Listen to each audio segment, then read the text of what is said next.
mengatakan mutu pembelajaran guru adalah cerminan mutu pendidikan sekolah.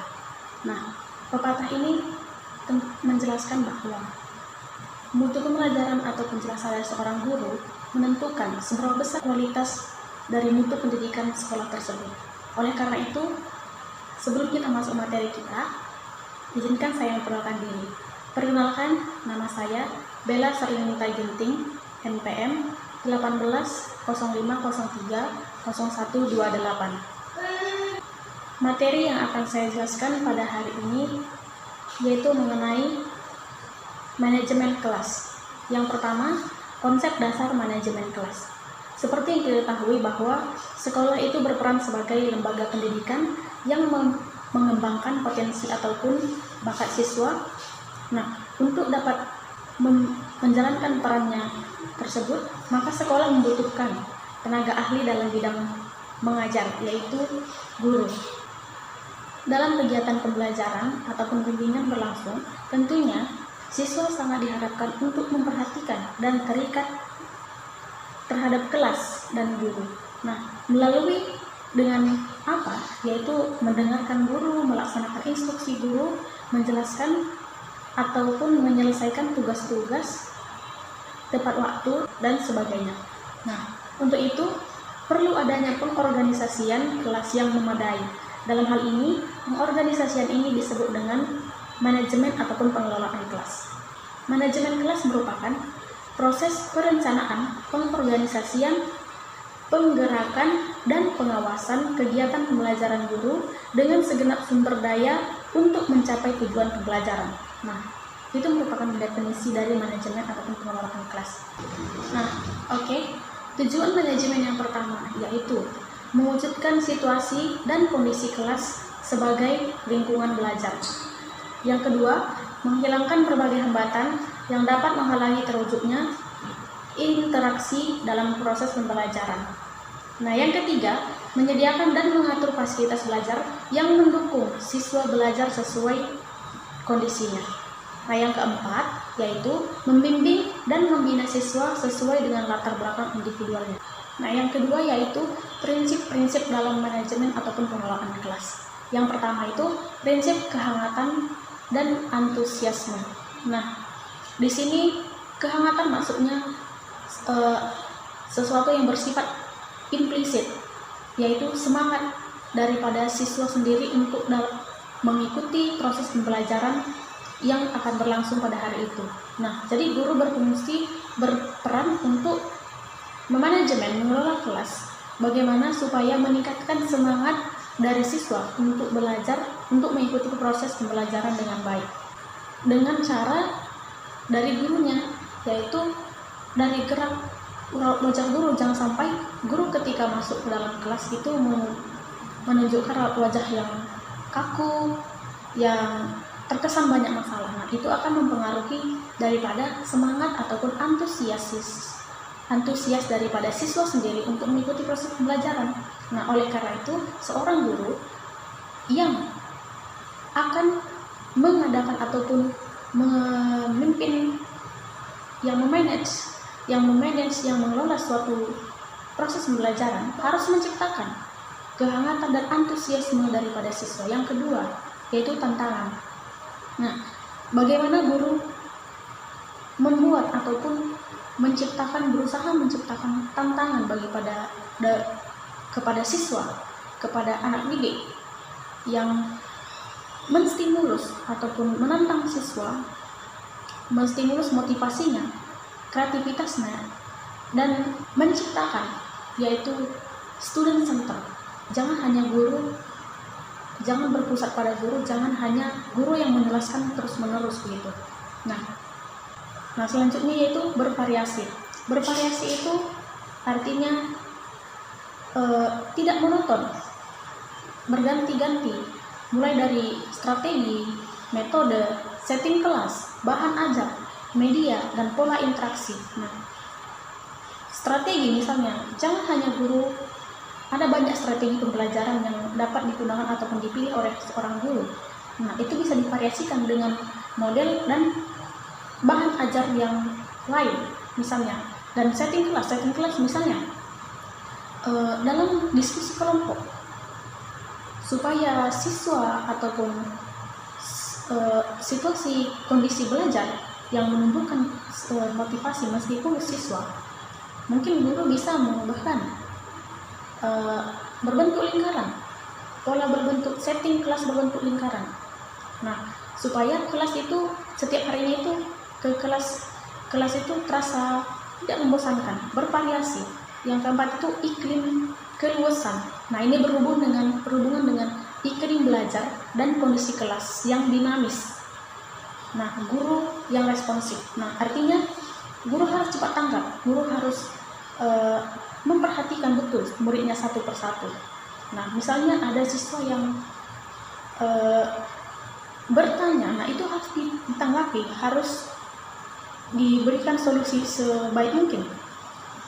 Nah, di sini guru dituntut untuk cepat tanggap, memahami situasi dan kondisi dalam kelas, ataupun misalnya ada siswa misalnya mengantuk. Nah, mungkin guru bisa menyarankan, coba kamu cuci muka dulu. Nah, selanjutnya yaitu penekanan pada hal-hal positif. Nah, di sini penekanan pada hal-hal positif itu maksudnya guru memberi penguatan. Bagaimana guru memancing keras dalam hal memberi penguatan yang hal-hal positif kepada siswa. Yang terakhir itu penanaman disiplin diri. Nah, ini adalah poin yang penting, yaitu guru harus menjadi teladan bagi siswa, bagi kelasnya. Nah, ketika guru misalnya menyuruh ataupun menginginkan siswa, memerintahkan siswa untuk tepat waktu ke dalam kelas, tepat waktu mengumpulkan tugas. Nah, guru harus memberikan contoh terlebih dahulu, misalnya dengan datang ke kelas secara tepat waktu. Nah, yang ketiga yang selanjutnya yaitu pendekatan dalam pengelolaan kelas. Nah, kita tahu bahwa guru adalah tenaga profesional yang karena kita tahu bahwa guru itu merupakan tenaga profesional. Itu karena secara prinsip guru memegang dua kendali ataupun dua tugas pokok yang penting dalam proses pembelajaran di dalam kelas itu sendiri, yaitu sebagai pengajaran dan pengelolaan kelas. Nah, kedua hal ini tentu saja dimonitor atau dimotori oleh seorang guru. Nah, yang pertama kita bahas dulu apa itu sebenarnya, apa itu pendekatan. Nah, pendekatan pembelajaran yaitu titik tolak ataupun sudut pandang dalam proses pembelajaran yang merujuk pada pandangan tentang terjadinya suatu proses yang bersifat umum. Pendekatan ini merupakan unsur yang penting yang harus dikuasai oleh seorang guru ataupun pengajar sebelum mempersiapkan pembelajarannya. Nah, macam-macam pembelajaran ini juga ada bervariasi. Ada berbagai macam-macam pendekatannya. Yang pertama itu pendekatan otoriter. Nah, apa itu pendekatan otoriter? Pendekatan otoriter ini merupakan suatu pendekatan pengendalian perilaku peserta didik oleh guru yang tujuannya untuk mengendalikan perilaku peserta didik tersebut. Nah, yang kedua yaitu pendekatan intimidasi. Pendekatan ini merupakan pendekatan yang memandang manajemen sebagai proses pengendalian perilaku peserta didik. Nah, yang ketiga yaitu pendekatan permisif. Nah, pendekatan primitif ini yaitu pendekatan yang menekankan pada bahwa siswa itu membutuhkan kebebasan bagi siswa, secara siswa, sebagai seorang siswa, sebagai seorang pelajar. Nah, yang keempat itu pendekatan buku masa. Apa itu pendekatan buku masa ini ya? Menarik. Nah, pendekatan buku masa ini yaitu pendekatan yang berbentuk rekomendasi yang berisi daftar hal-hal yang harus dilakukan atau tidak dilakukan oleh seorang guru apabila menghadapi berbagai tipe masalah manajemen kelas. Nah, yang kelima yaitu pendekatan instruksional. Pendekatan ini mendasarkan kepada pendirian bahwa pengajaran yang dirancang dan dilaksanakan secara cermat akan mencegah timbulnya sebagian besar manajerial kelas atau manajerial kelas. Nah, yang selanjutnya yang keenam yaitu pendekatan perubahan tingkah laku. Nah, pendekatan pengubahan tingkah laku ini didasarkan pada prinsip psikologi behaviorisme. Yang kita tahu bahwa prinsip utama dari pendekatan ini yaitu perilaku merupakan proses belajar. Yang ketujuh yaitu pendekatan iklim sosio-emosional. Nah, pendekatan iklim sosio-emosional ini merupakan pendekatan yang dibangun atas dasar asumsi bahwa manajemen kelas yang efektif sangat bergantung pada hubungan positif antara iklim sosial, emosional dengan iklim kelas. Nah, di dalam pendekatan iklim sosio-emosional ini di dalamnya itu termasuk tipe kepemimpinan, sikap guru, suara guru, dan pemberian hubungan yang baik. Nah, yang ke-8 itu adalah pendekatan proses kelompok. Nah, pendekatan proses kelompok ini premis utama yang mendasari pendekatan proses kelompok yang didasarkan pada asumsi-asumsi kehidupan sekolah berlangsung dalam lingkungan kelompok, yakni kelompok kelas. Nah, tugas pokok guru adalah menciptakan dan membina kelompok kelas yang efektif dan produktif. Yang ke-9 itu pendekatan eklektik. Nah, pendekatan ini menunjuk pada suatu sistematika dalam konseling yang berpegang pada pandangan teoritis dan pendekatan yang merupakan perpaduan dari berbagai unsur yang diambil atau dipilih dari berbagai konsepsi serta pendekatan. Yang terakhir yaitu pendekatan analistik pluralistik. Yang selanjutnya yaitu pengelolaan lingkungan belajar. Nah, pengelolaan lingkungan belajar menurut Suharsini Arikunto adalah pengadministrasian, pengaturan ataupun penataan suatu kegiatan. Sedangkan lingkungan belajar itu merupakan suatu tempat yang berfungsi sebagai wadah ataupun lapangan terlaksananya suatu proses belajar mengajar. Tujuan dari pengelolaan lingkungan belajar ini secara umum yaitu menyediakan fasilitas bagi bermacam-macam kegiatan siswa dalam lingkungan emosional, sosial, dan intelektual di dalam kelas. Apa-apa saja macam-macam lingkungan belajar? Nah, yang pertama itu ada lingkungan belajar indoor. Lingkungan belajar indoor ini adalah lingkungan belajar yang sudah disediakan sudah disediakan oleh sekolah yang untuk digunakan oleh para siswa. Nah, lingkungan belajar ini ada berupa perpustakaan, laboratorium, auditorium, dan tentu saja ruangan kelas. Dan yang kedua itu lingkungan belajar outdoor ataupun di luar. Nah, apa maksudnya? Nah, lingkungan belajar outdoor ini adalah lingkungan ataupun sarana belajar yang berada di luar dari lingkungan sekolah.